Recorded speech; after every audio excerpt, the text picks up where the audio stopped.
So blackmax.in page open பண்ணோனே first வரது இந்த பேஜ் தான்.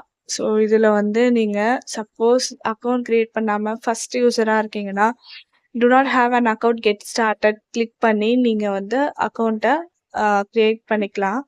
அண்ட் நெக்ஸ்ட் இதில் பாருங்கள், இதில் இவங்களோட சர்வீஸ் எப்படின்றத இதில் கொடுத்துருப்பாங்க. இது இந்த சர்வீஸ் எப்படி ஒர்க் ஆகுதுன்றதையும் ஸ்டெப் பை ஸ்டெப் உங்களுக்கு கொடுத்துருப்பாங்க. ஸோ இது எல்லாமே நம்ம ஸ்டெப் பை ஸ்டெப் பார்க்கலாம். ஃபர்ஸ்ட் வந்து ரெஜிஸ்டர் அண்ட் லாகின் தான். ஸோ ரெஜிஸ்டர் அண்ட் லாகின்றது ஃபஸ்ட்டு நீங்கள் வந்து ஓப்பன் பண்ண உடனே அக்கௌண்ட்டை வந்து க்ரியேட் பண்ணுறது தான் first step. Second funds add பண்ணுறது, place your order, amazing result at last. So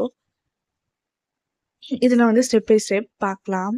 so first வந்து நம்ம ரெஜிஸ்டர் பண்ணிக்கிட்டோம், ஓகேங்களா? ரெஜிஸ்டர் பண்ணி உள்ளே போனோன்னே யூசர் நேம் பாஸ்வேர்ட் போட்டு நம்ம வந்து பேஜை வந்து ஓப்பன் பண்ணிக்கலாம்.